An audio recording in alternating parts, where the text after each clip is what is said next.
もうこれ以上剣道はやるなってことなのかなって思って、いい区切りだしもうやめよっかなってなったんですよね。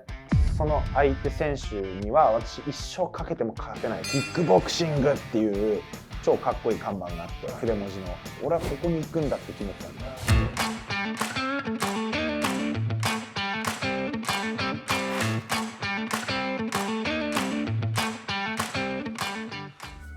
どうも、三上変理大地です。本日はですね、三上変理大地1歳から振り返る大学生編ということでですね、お耳汚しをさせていただきます。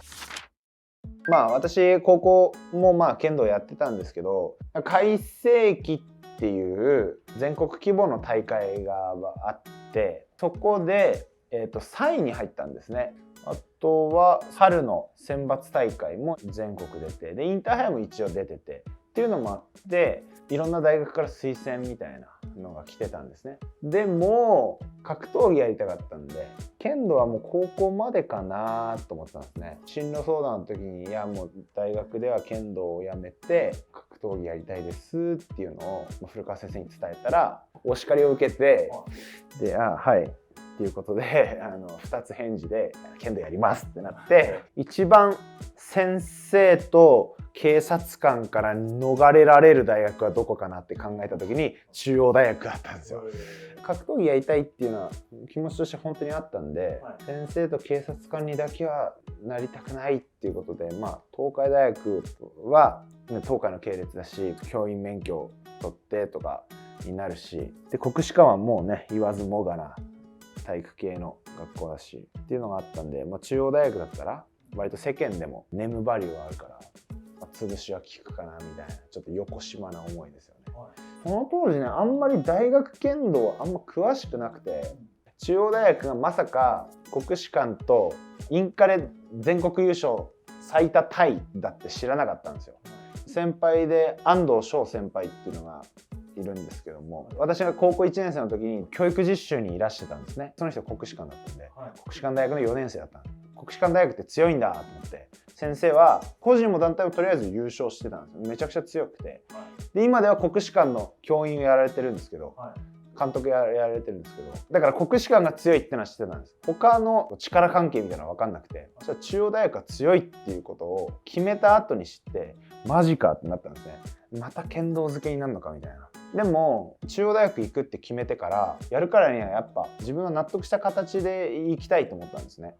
頑張ったねヘンリーって自分に言えるぐらいだから、その決まった段階からもうめちゃくちゃ剣道も練習して一人でずっと自主練やってたんです。それこそベルセルクのガッツの真似じゃないけど、バーベルのシャフトで素振りしたりとか、わけのわかんない練習してて、それで手首をかなり消耗したんですよね。で大学入って推薦組は3月に入寮するんですけど、推薦組だけのリーグ戦みたいなのをやるんですよ。チームメイトになるやつらと総当たりでリーグ戦するんですけど、1人にだけ負けてそれ以外の全勝でリーグ戦で1位になったんですね。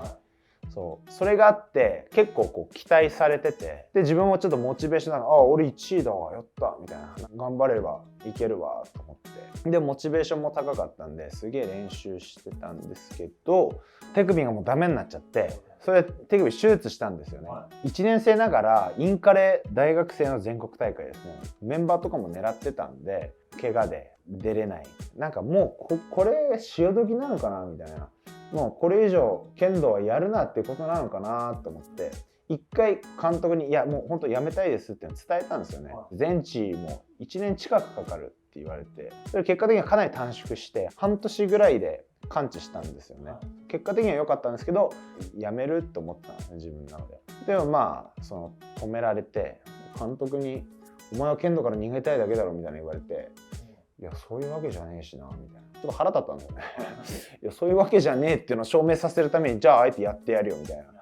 感じになって、手術受けて、でもう半年間リハビリなんだの頑張って、新人戦っていうのがあるんですよ。新人戦っていうのは 1,2 年生だけが出る大会で、それは関東だけなんですよね。やっぱ関東のレベルは本当高いんですよ。だから関東の新人戦で出場して活躍するっていうのはかなりステータスみたいなところがあるんですよね。手術明けすぐで周りもなんか無理って思ってたんです。自分が新人戦入るのもう手術明けた後だし、全然練習もあまり詰めてないし、12年生で総当たりのリーグ戦やるんですけど、はい、それでギリギリ滑り込んでメンバーに入れて、それも補欠スタートだったんですけどね。そこの新人戦の時に2回戦だかで出させてもらって、その時に「お前1敗でもしたら戻すから」って言われたんですよね、補欠に。結果としては決勝戦まで全部勝って、で決勝戦だけ引き分けだったのかな。新人戦ですごい活躍できて、それで三上ヘンリー大地っていうやついるんだみたいな感じになったんですよね。大学剣道界の中でちょっともう自分の中では2年生の段階でどっかの賞を狙うとかっていうのは考えられなかったんですよ。もうすごいんですよ、剣道のトーナメントってめちゃくちゃ人いるんですよ。6回戦とか6回戦準々決勝準決勝決勝みたいな9試合やるのみたいな、その中で自分勝てるイメージが全然湧かなくて、で出させてもらうけどなんか今回はいいかなと思ったんですね。3、4年生で取ればいいやみたいな。でもただそれと同時に自分の中でいやでも格闘技やりたいんだったら早く自分の中で納得できる結果出さないとダメじゃないっていう風になってたんですよね。だから自分の心の中はその当時どうだったのかちょっと今あんまり思い出せはしないんですけど、諦め半分ちょい期待半分みたいな感じでしたね。中央大学って選手は剣道部の部費でコンビニで何でも買ってもいいみたいな制度があるんですよ。負けるつもりだったんでみんなに「俺負けるんで部費めっちゃ使わせてもらいます」みたいな、みんなもそう思ってるんですよ。どうせヘンリーは負けるみたいな。一番もうビリッケツで入ってきたし、インカレの選考メンバーで一番期待されてないし、多分明日1回戦負けとかそこら辺だろうってなってたらトントン勝っちゃって、結局そのメンバーの中で一番成績出しちゃって3位になっちゃって、その時は勢いとかもあったのかな。最後準決勝で負けた試合はその相手選手には私一生かけても勝てないと思いましたね。その貝塚さんっていうんですけど、この人には俺一生勝てないって思ったんですけど、他の試合は全部なんかおみたいな結構普通な感じで勝って、でその後に全日本の強化合宿、大学生だけじゃなくて大人も警察官も含めた全国の剣道家の中で30人しか選ばれない合宿があるんですけど、そこに呼ばれて、私の高校時代の恩師の先生の意向もあったと思うんですけど、でそこで合宿してそこの人たちとやり合っても貝塚さんほどの衝撃は受けなくて。貝塚さんは決定的に何が違うんですか？私はやっぱ構えが上段だったんですけど、上段に対する戦い方みたいなのがすんごい上手で、くっつく時は徹底的にくっついて、で離れる時は完全に離れる、中途半端な距離では絶対いないっていうのをすごい徹底してるんですよ。今振り返ってみたら格闘技にも通じるなと思って、やっぱ何かを徹底するってすごい大事。体を持って体感したというか、合宿やってでなんかこう自分の中で俺レベルでもここまで来れたんだなと思って、いい区切りだしもうやめよっかなってなったんですよね。ただ、こんな軽い気持ちはもちろんなくて、ここまで育ってくれた古川先生っていう、高校の時の恩師の方もいたし、その先生に対する恩返しはできてるのかって言ったら自分の中ではどうなんだろうっていうところがあって、それでも自分の夢っていうのはもちろんあって、で夢にはタイムリミットがあって、一足も入れたことがない業界だったんですよ、格闘技業界って。だどういう仕組みなのかも分かんないし、昔からのイメージとしてはやっぱ20代ぐらいでこう脂が乗ってで30代で最後一花咲かせて終わるっていうのがなんか自分の中での格闘家のキャリアの積み方だと思ってたんですよね。20歳になってちょいぐらいの自分としては20代で活躍するってことはその前からの積み重ねがあるわけじゃないですか。それがない自分に対してすごい焦りがあって、格闘技をやりたいって言ってるけどでももう20歳になったよねみたいな、これ俺大丈夫なのかなっていう焦りがあったんですよね。で自分の夢を実現させるにはちょっと時間が足りなくなってきつつある。もうやめるなら今このタイミングしかないなと思った。なんか剣道に未練を感じる。例えば次もう一つ試合出て剣道の大会出てある程度の成績を収めてまだまだ行きたいとかっていう気持ちになっちゃう前にここら辺でいいかなって思ってるこの段階で決断をしなきゃいつまでたっても自分はもう決断できずずるずる剣道やっていく。で多分結果も中途半端になると思ったんですよ。心にしこりを抱えたまんま何かやると絶対中途半端になると思ったんで、もう無礼は100も承知で、もう古川先生にもうちょっとやめさせていただきます、伝える、大学の監督にも伝える、やっていろいろあったんですけど、その時もやっぱり古川先生は、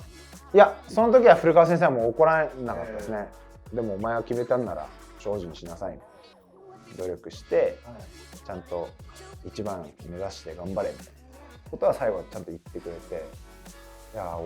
実はが大きいなと思いましたね。もしかしたら大学の先生も古川先生だったら剣道続けてたかもしれないです、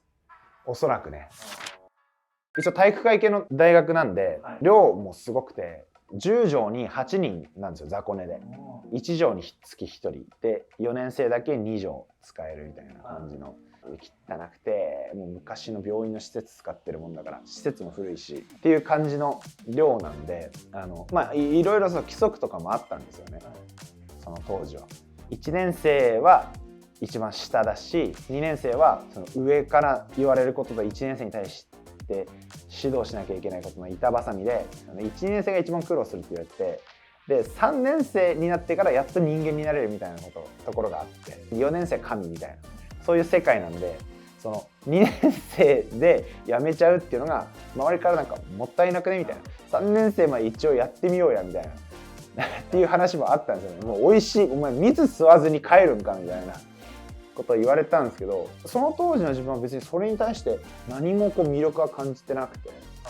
まあでもやりたいことがあるからそれに向かって取るべき一番いい選択肢っていうか、取らなければいけない選択肢を取ったつもりだったんで、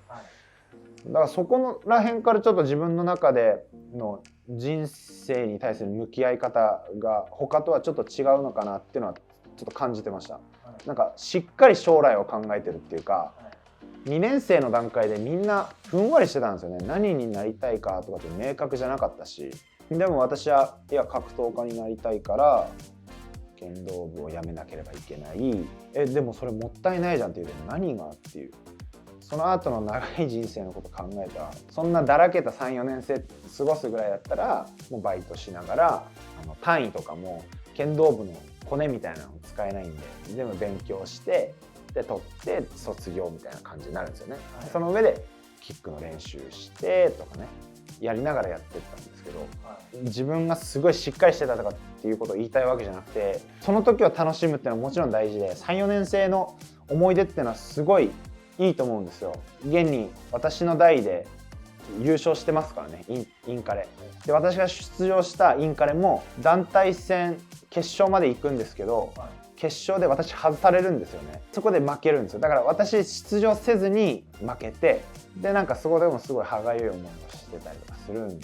で、今でもやっぱり私たちの代の剣道部はみんな仲いいんですけど、お互いの結婚式行ったりとかそういうのあるんですけど、自分はやっぱそこからちょっとやっぱ外れてるし、学生時代の友人みたいなのがほとんどいないんですよね。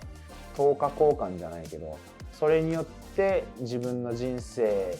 がすごいいい人生歩ましてもらってるなって思うんで、これで良かったとは思うんですけど、もっと大きなリターンが来ると私は確信してるんで、その後の人生に向けて投資したんじゃないのかなというふうに思いますね。でも今を楽しむっていうのはすごい大事なことだし、その友達との思い出とかそういうのも本当に大切なものだと思うんですよ。だからそれぞれの価値観なだけであって、自分が何が欲しいのかをしっかり考えるっていうことがすごい大事なんじゃないかなと思って、ふんわりやって楽しいってやって、で気づいたらなんかこう俺空っぽじゃんとかってなるのが一番良くないと思うんで、楽しいのであればしっかり楽しいっていうことを実感してほしいですよね。あ、俺今めっちゃ幸せ、なんでだろう、あ、こうだから幸せだわみたいなっていうのは結構大事なことなんじゃないのかなと思いますね。なんか人生の話に飛躍しましたけど、そうまあでも大学そうですね、そんな感じですね。その剣道をやめてキックボクシングをやられたじゃないですか。格闘技をやりたいっていう、その格闘技っていうのはキックボクシングのことだったんですか？いや MMA でした。ただなんか打撃の選手の方がかっこいいと思ったから、あとはその京王線ユーザーだったんで、東府中を通るときにキックボクシングっていう超かっこいい看板があって筆文字の俺はここに行くんだって決めてたんで、だから迷わずキックボクシングやりました。はい、大学にいるうちにレスリング部にお願いしてなんか練習させてもらえばよかったなとかっていうのをたまに思ったりしますけどね。そうそうそうそう。キャンパスライフみたいなものは全然もうないですね。ないってことですね。はい、一切なかったです。バイト練習授業バイト練習授業の繰り返しですね。なんかちょっと鬱っぽかった感じもありましたね。俺本当にこの選択で良かったのかなとか、周りが就職決めたりとか、卒業式でインスタでみんながなんか楽しそうにやってる写真だったり、その優勝したりとかしてるし、俺もこの輪に入ってたらもっと楽しかったのかなとかいうのもすごい感じてましたね、正直。でも自分で選んだから仕方ないよなに最終的には落ち着くんですけど。ということでですね、三上ヘンリー第一1歳から振り返る大学編ということで、お送りさせていただきました。また次回もお手すきの際に動画をご覧になっていただけると大変嬉しく思います。ということで本日もありがとうございました。バイバイ。最後まで見てくださってありがとうございました。チャンネル登録といいねボタンよろしくお願いします。ちょっとそのポルトガル語レッスンをちょっとおまけに入れようかっていう。いらないよそんなの。